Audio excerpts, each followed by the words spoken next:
नमस्कार। आपका स्वागत है प्लैनेट एक्स पर। और निवेदन है कि प्लैनेट एक्स चैनल को सब्सक्राइब करें, हमारे वीडियोस को लाइक करें और फ्रेंड्स एंड फैमिली के साथ ज़रूर शेयर करें। दोस्तों, आज एक ऐसे विषय पर बात कर रहा हूँ जो थोड़ा हटकर है। एविएशन सेक्टर का विषय है ये, और वो विषय है बोइंग कंपनी, बोइंग एयरक्राफ्ट के साथ में जो है, बोइंग के प्रोडक्ट्स जो है, एयरक्राफ्ट्स जो है, उनके साथ जुड़ी हुई कुछ समस्याएं जो पिछले कुछ वर्षों से देखी जा रही हैं और लगातार देखी जा रही हैं। और इससे जो है दुनिया के एविएशन सेक्टर में, पैसेंजर्स में, बोइंग एयरक्राफ्ट्स के प्रति जो है एक जो कॉन्फिडेंस था उसमें काफ़ी एक गिरावट और कमी देखी गई है, ऐसा पाया जा रहा है। शुरुआत होती है, वैसे शुरुआत पहले से हुई है, लेट अस सी कि कब से ये मैनिफेस्ट होकर सामने आया है।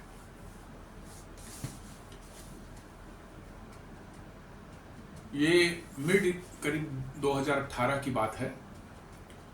सडनली एक दिन हम लोग देखते हैं, न्यूज़ देखते हैं कि इंडोनेशिया का एक कैरियर है, एयरलाइनर है,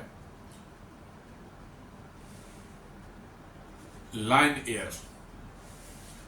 एयर का एक एयरक्राफ्ट जो है डोमेस्टिक फ्लाइट जकार्ता से उड़ता है और हार्डली 5-7 मिनट हवा में रहने के बाद बिल्कुल नोज डाइव करते हुए एकदम बिल्कुल समुद्र में चला जाता है, बिना कोई खराबी के, बिना कोई और अलार्म के, बिना किसी तरह का वार्निंग अलार्म्स दिए बगैर जो है ये बिल्कुल ऊपर हवा में उड़ा और 5-6 मिनट के अंदर में जो है नोज इसका नीचे गया और ये समुद्र में डूब गया। सारे 150-100 के लगभग में लोग मारे गए। और ये प्लेन था बोइंग का एकदम बिल्कुल flagship project, narrow body aircraft में जो है बोइंग 737 मैक्स लेटेस्ट प्रोजेक्ट था उनका।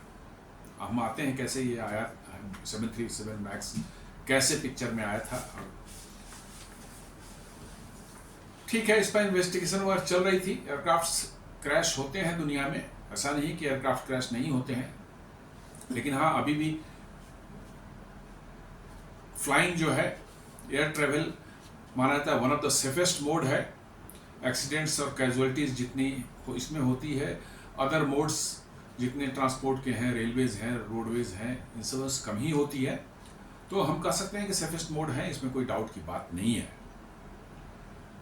लेकिन इसके करीब 6-7 महीने के बाद जो है 2020 के स्टार्टिंग में ही समटाइम जो है फरवरी मार्च का महीना रहा होगा, 7-8 महीने हुए होंगे, एग्जैक्टली यही प्लेन, यही मॉडल, जो कि दोनों ही प्लेन वहाँ जो हुआ था, यहाँ पर इथियोपिया की बात है, वहाँ पर भी इथियोपिया में अदिस अबाबा के एयरपोर्ट से उड़ता है, 5-6 मिनट के फ्लाइट पर जाता है ऊपर और सडनली जो है नोज एकदम बिल्कुल डाइव होकर नीचे जमीन में सीधे धड़ाम से गिरता है। सारे पैसेंजर्स 100 के आसपास, 100-150 के लगभग पैसेंजर थे, मारे गए। दोनों फ्लाइट में मिलाकर करीब 300 से ऊपर पैसेंजर मारे गए।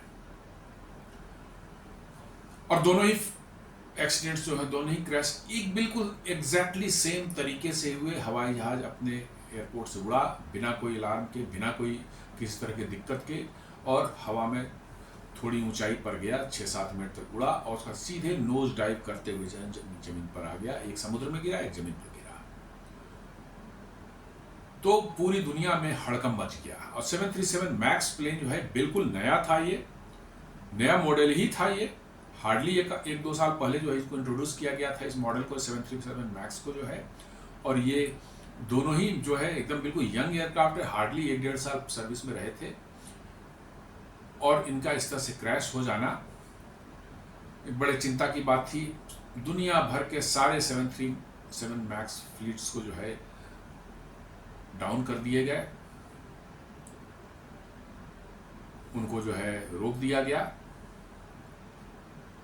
उनकी फ्लाइंग रुक गई दुनिया में टिल इन्वेस्टिगेशन और उसका जो है उसके रिजल्ट्स आने तक। और फर्दर यदि कोई उसमें गड़बड़ियाँ पाई गई तो उनके जो रेक्टिफिकेशन है तब तक जो है उनको रोक दिया गया।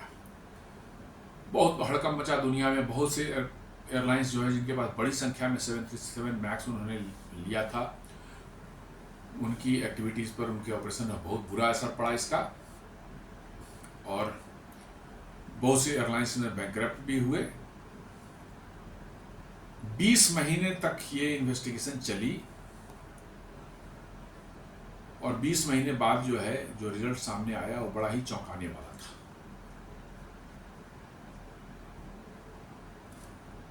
आपको याद होगा 14-15 के आसपास में जो है, या शायद 13-14 के 2014 के आसपास में या 13 के आसपास में है, एयरबस ने अनाउंस किया कि they are going to launch a new model of their flagship project aircraft Airbus A320, और उन्होंने इसका नाम दिया A320 नियो।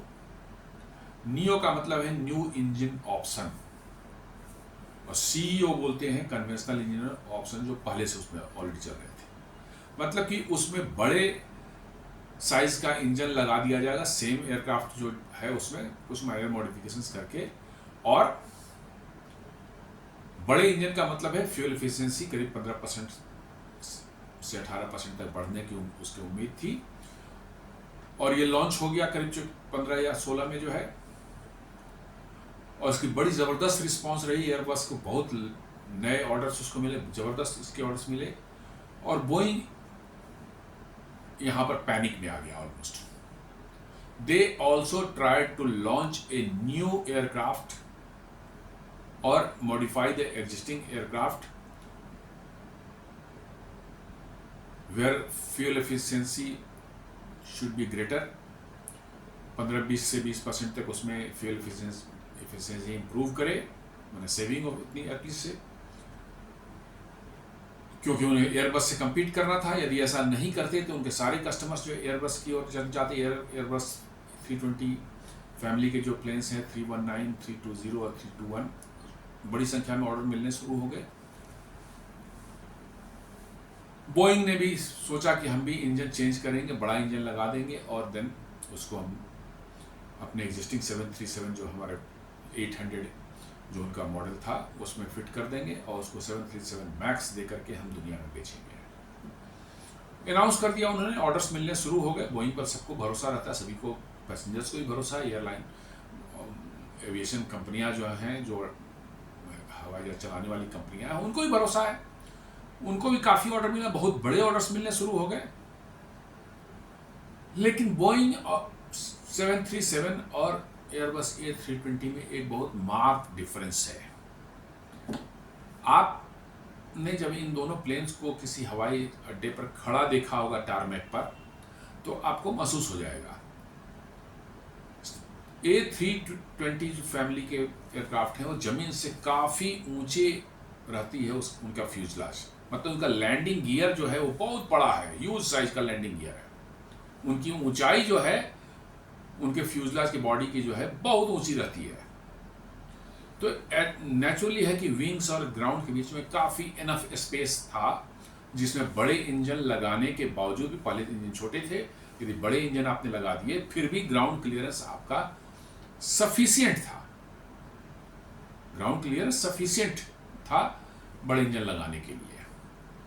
लेकिन आपने बोइंग को यदि खड़ा हुआ देखा होगा तो बोइंग जो है जमीन से बहुत कम ऊंचाई पर उसका फ्यूजलाज है, क्योंकि उसकी लैंडिंग गियर शॉर्ट है, छोटे छोटे लैंडिंग गियर्स हैं, जिसके कारण उनके विंग्स और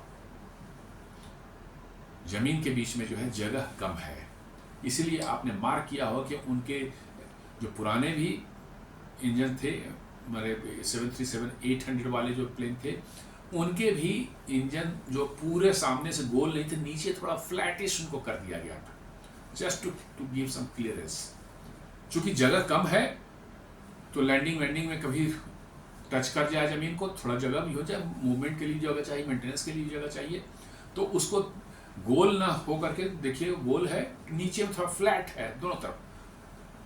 अब पुराने में ही जब वो लगा हुआ था उसके इंजन को फ्लैट करना पड़ा था नीचे से ताकि कुछ जगह बच सके, तो आप समझ सकते हैं कि यदि उससे भी बड़े इंजन लगाए जाए जिसका डायमीटर फ्रंट से जो और भी ज़्यादा बड़ा हो, तो क्या हालत उसकी होने वाली थी। इवन फ्लैट भी करें फिर भी वो ज़मीन पे काफ़ी नज़दीक आ जाता। ये बहुत बड़ी प्रॉब्लम थी उनके एग्जिस्टिंग एयरक्राफ्ट में मॉडिफिकेशन करने की। तो उनको एक नया एयरक्राफ्ट कायदे से डिज़ाइन करना चाहिए था, एक बिल्कुल ब्रांड न्यू एयरक्राफ्ट डिज़ाइन करना चाहिए जिसमें लैंडिंग गियर बड़े बड़े हों और बड़े इंजन को लगाने के प्रोविज़न हो, ताकि वो उनका जो प्लान था वो सक्सेसफुल हो सके। एयरबस साथ एडवांटेज था कि उनका लैंडिंग गियर ऑलरेडी बहुत बड़ा था, तो उन्होंने बड़े इंजन लगाए भी तो सफिशिएंट ग्राउंड क्लियरेंस नीचे थी, they could get away with that. लेकिन बोइंग साथ ऐसा नहीं था। लेकिन बोइंग जल्दीबाजी में था, उन्होंने शॉर्टकट करने की कोशिश की। इंजन तो बड़ा उनको चाहिए था इफिशिएंसी बढ़ाने के लिए, साइज उसका जो है इंजन का जो है, तो उसके लिए उन्होंने क्या टेक्निक निकाला कि इंजन की माउंटिंग जो है उसको थोड़ा और एयरक्राफ्ट के विंग के आगे थोड़ा पुश कर दिया, आगे की तरफ, और उठा दिया, ऊंचा कर दिया गया। इससे नीचे थोड़ी क्लियरेंस मिल गई उसको। ठीक है, बन गया एयरक्राफ्ट, तो बन गया, सब कुछ मिल गया, फिर सर्टिफिकेशन भी हो गया, चल भी गया। लेकिन प्रॉब्लम क्या थी कि जैसे ही आप इंजन को आगे बढ़ाते हैं उसकी सेंटर ऑफ ग्रेविटी डिस्टर्ब हो गई, सेंटर ऑफ ग्रेविटी चेंज हो गई। सेंटर ऑफ ग्रेविटी ऐसी हुई कि वो सेंटर ऑफ ग्रेविटी पीछे की तरफ, मतलब कि ज़्यादा मूव कर गई। तो एयरक्राफ्ट जैसे ही उड़ता उसका नोज अपने आप जो है सेंटर ऑफ ग्रेविटी की वजह से जो है ऊपर उठना शुरू हो जाता था। जैसे ही वो नीचे उड़ान बढ़ा, हवा में जाने के साथ चूंकि सेंटर ऑफ ग्रेविटी थोड़ा शिफ्ट हो गई पीछे, तो वो उसका नोज थोड़ा अप हो जाता था।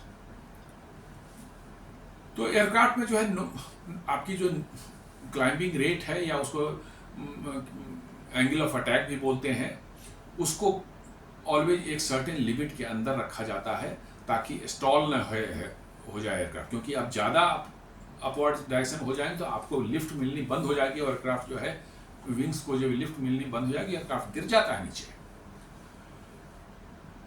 तो इसको काउंटर करने के लिए नोज अपने आप, चूंकि सेंटर ऑफ ग्रेविटी शिफ्ट हो जाने तो ऊपर उठने लगा, तो उसके लिए उन्होंने एक उसके अंदर में एक सॉफ्टवेयर डाला। वो सॉफ्टवेयर का नाम था MCAS, manoeuvring characteristic augmentation system. मतलब एक सॉफ्टवेयर है, जैसे ही एयरक्राफ्ट का नोज ऊपर जा रहा है, ऑटोमेटिकली जो है सॉफ्टवेयर जो है उसको डिटेक्ट करके तो उसको डाउन करने की कोशिश कर रहा है। जैसे ही एयरक्राफ्ट ऊपर नोज जा रहा है वो डाउन करने की कोशिश कर रहा है। आगे में सेंसर्स लगे होते हैं जो एंगल ऑफ अटैक को मेजर करते हैं, और आपके कंप्यूटर्स को वहां पर फीड करता है और कंप्यूटर डिसाइड करता है। MCAS लगा दिया गया, बट इसके बारे में जो पायलट्स हैं जो बोइंग उड़ाते हैं, उनको इनकी ट्रेनिंग के दौरान इस सॉफ्टवेयर के बारे में बताया ही नहीं गया कि ऐसा भी सॉफ्टवेयर है और ऐसा भी हो सकता है, इसमें ये होगा और ऑटोमेटिकली एयरक्राफ्ट जो है एक्शन लेगा और उसको ठीक करेगा। इसके बारे में कोई जानकारी नहीं दी गई। हालांकि मैनुअली MCAS को डिसेबल करने का एक उन्होंने स्विच दे रखा था, but they didn't disclose it to any pilots during the training. और साथ में जो है उन्होंने सोचा सॉफ्टवेयर है ऑटोमेटिकली काम करेगा, तो why to disclose it to the pilots और मतलब जो है अदर लोगों को जो है। लेकिन इन दोनों एयरक्राफ्ट्स में जो है यही प्रॉब्लम हुई कि वो उड़ने के बाद उनके एंगल ऑफ अटैक को डिटेक्ट करने वाले आगे में जो कुछ सेंसर्स आते हैं उनमें कुछ फॉल्ट आया, एंगल ऑफ अटैक बढ़ गई। जैसे ही वो, हालांकि एयरक्राफ्ट सीधा जा रहा है, लेकिन उसमें फॉल्ट की वजह से वो रॉन्ग एंगल ऑफ अटैक जो है कन्वे कर रहा है कंप्यूटर को, तो कंप्यूटर जो है उसके नोज को डाउन करने की कोशिश कर रहा है। एयरक्राफ्ट तो सीधा है जा रहा था, उसको कुछ करने की जरूरत नहीं थी, लेकिन रॉन्ग सेंसर के फॉल्ट की वजह से जो है वो रॉन्ग फीडिंग जा रही थी पीछे कंप्यूटर को, उसने MCAS सॉफ्टवेयर ने उसको नीचे डाउन किया, और दोनों ही एयरक्राफ्ट जो है डाउन होते। पायलट ने लाख कोशिश की, लेकिन चूंकि उसे कंट्रोल में नहीं था, ये सॉफ्टवेयर कर रहा था। पायलट ने सीधा करने की कोशिश की जो उसके पास मैनुअल मेथड्स हैं, लेकिन ये अपने आप जो है सॉफ्टवेयर उसको नीचे ले गया और दोनों को ही क्रैश करा दिया। इसके बाद दुनिया में हड़कंप मच गया कि भैया ये क्या है। बहुत फेडरल एविएशन अथॉरिटी ने बहुत थॉरो इसकी जांच की, बहुत ज़्यादा बोइंग का क्रिटिसिज्म हुआ, उस पर पेनल्टी भी लगाई गई फेडरल एविएशन अथॉरिटी द्वारा जो है, और बड़ा ही बहुत लॉसेज भी हुए बोइंग को। समहाउ इसमें जो है कुछ ये किए गए, पायलट्स को ट्रेनिंग दी गई, उनको बताया गया कि ऐसा सॉफ्टवेयर है, ऐसा होने पर भी आप इसको डिसेबल करके मैनुअली एयरक्राफ्ट का कंट्रोल अपने पास ले लें एंड फ्लाइट ऐसे कंडीशन, इमरजेंसी कंडीशन आ जाए तो। लेकिन उसके बाद जो कॉन्फिडेंस शेक हुआ एविएशन इंडस्ट्री का दुनिया भर में बोइंग के ऊपर से, डिस्पाइट ऑफ कि 20 महीने के बाद जो है उसको उड़ने की इजाज़त तो दे दी गई बहुत से टेस्ट और सर्टिफिकेशन के बाद जो है, लेकिन आज तक बोइंग 737 मैक्स का वो मार्केट वो नहीं पकड़ पा रहा है। और इसका कारण है शॉर्टकट तरीके अपनाना। इतने क्रूशियल क्रिटिकल जो कोई प्रोडक्ट आप बना रहे हैं जिससे कि थाउजेंड्स ऑफ लोगों की जो लाइफ जुड़ी रहती है, और आपने एक प्रॉपर रास्ता अपनाने के बजाय आपने एक शॉर्टकट अपनाया कि जल्दी से हम एयरबस के कंपटीशन खड़े हो जाएं, वो जो जिस तरह के एयरक्राफ्ट ला रहे हैं वैसा ही हम भी ला दें ताकि मेरा मार्केट शेयर नहीं जाए। आपने जो शॉर्टकट एक किया और आपका जो है उसके परिणाम के कितने घातक निकले ये दुनिया ने देखा है। इसका बोइंग के साथ दिक्कत है लास्ट 20 ईयर्स या मिड 90s से या 30 ईयर्स में कह सकते हैं या 25 ईयर्स कह सकते हैं, एक अजीब सी स्थिति बन गई है। जब से उन्होंने डेवलपमेंट शुरू किया बोइंग 787 ड्रीम लाइनर का, उन्होंने एक बिल्कुल डिफरेंट अप्रोच ले लिया। बोइंग 787 ड्रीम लाइनर जो है उनके जो है अलग अलग कंपोनेंट्स और क्रिटिकल कंपोनेंट्स भी जो है वो दुनिया के अलग अलग पार्ट्स में बनते हैं और वहाँ पर स्वयं कंपनियाँ बनाती हैं, कॉन्ट्रैक्ट दे दिया, आउटसोर्स कर दिया गया है, उनको लाया जाता है और अमेरिका में किसी प्लांट में उसको असेंबल किया जाता है। जबकि ऐसा नहीं होता। ठीक है, एक एयरक्राफ्ट में लाखों कंपोनेंट्स लगते हैं, सभी कंपोनेंट्स एक कंपनी नहीं बनाती, वो आउटसोर्स करती है, बाहर से लेती है, लेकिन they are not the critical and crucial components. अब अभी सुनने में आ रहा है कि बोइंग ने जो है अपने फ्यूजलाज जो हवाई जहाज के फ्यूजलाज बनाने का भी कॉन्ट्रैक्ट जो है टाटा एडवांस सिस्टम्स को दे दिया है, और वो बेंगलोर के पास में कोई जगह है जहां एक प्लांट लगाने जा रहे हैं एरोस्ट्रक्चर्स बनाने का, और वो बोइंग के कमर्शियल एयरक्राफ्ट जो हैं उसके लिए जो है वो फ्यूजलाज बनाएंगे, और वो फ्यूजलाज यहाँ से बन के यूएस जाएगा टुकड़े टुकड़े में, वहाँ असेंबल करके जो है देन उसको फिटिंग होगी, उसमें और भी इक्विपमेंट से सारा कुछ जो होता है, फर्निशिंग होती है और एयरक्राफ्ट बनेगा।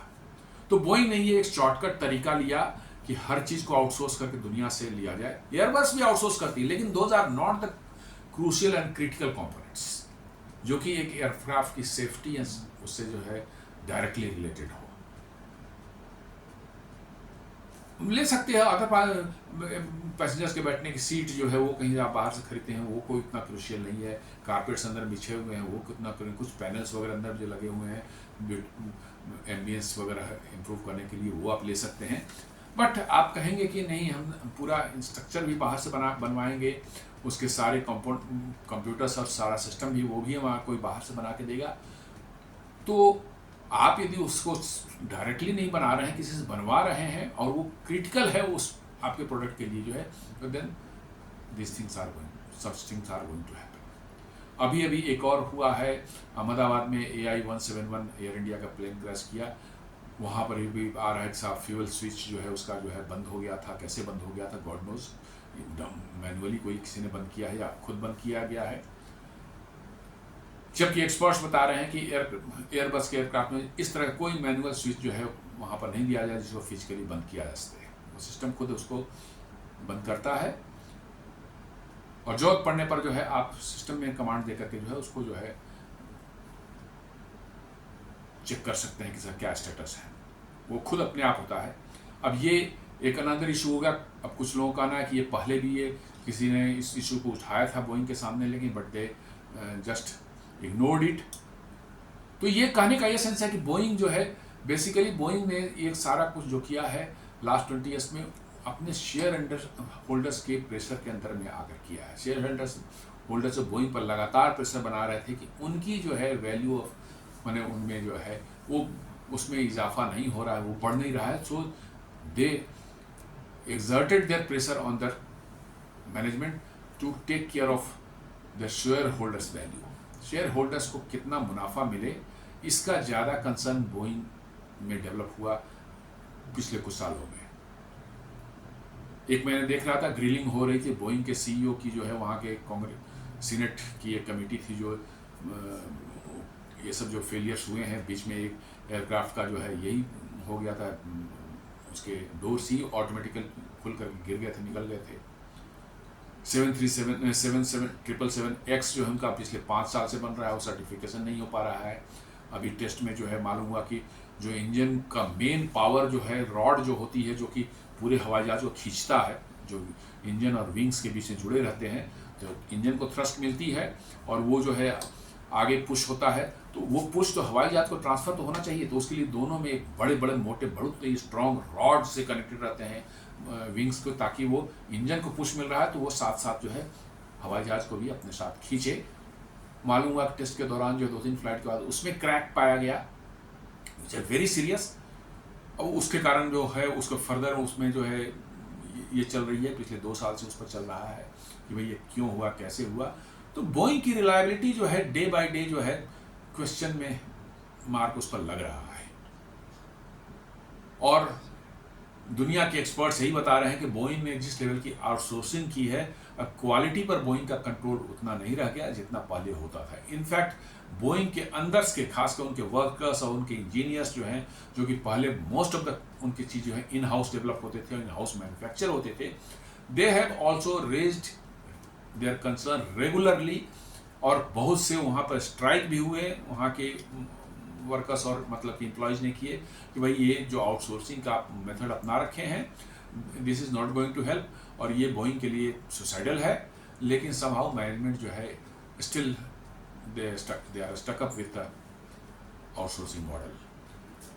तो ये एक बड़ा अपने चिंता का विषय है कि भाई एक इतनी रेपुटेड कंपनी जो 100 ईयर्स से काम कर रही है और उसके एयरक्राफ्ट अब दुनिया में जो है अनसेफ माने जा रहे हैं, लोगों के पैसेंजर्स के दिमाग में ये आ रहा है कि बोइंग की रिलायबिलिटी पर भरोसा नहीं किया जा सकता।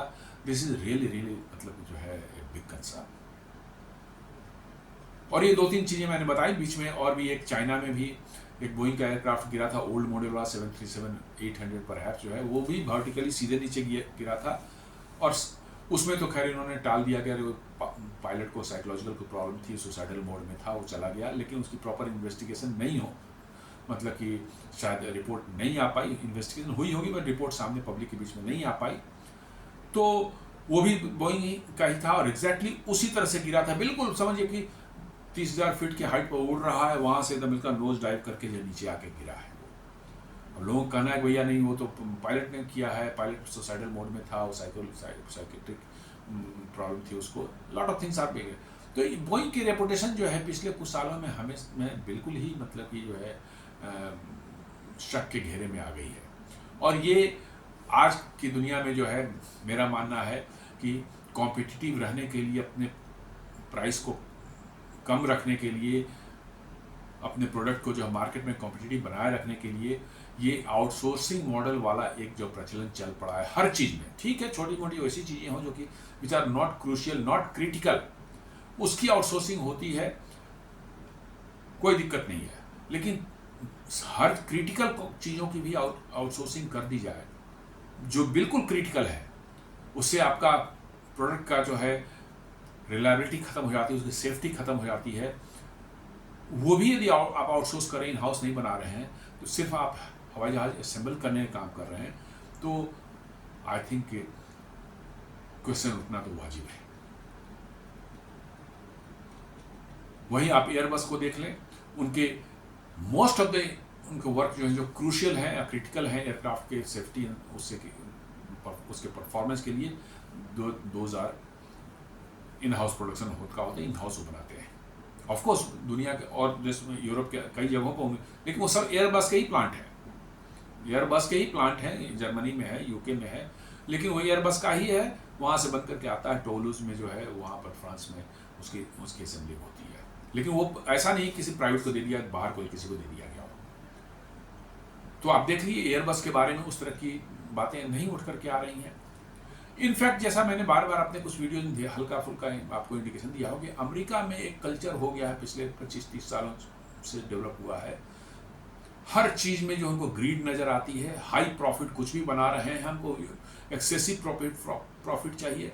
हम 1000 रुपये की कोई चीज़ बना रहे हैं, उसमें हमको 1000 रुपये प्रॉफिट चाहिए, हम 200 रुपये प्रॉफिट से हमारा काम नहीं चलेगा।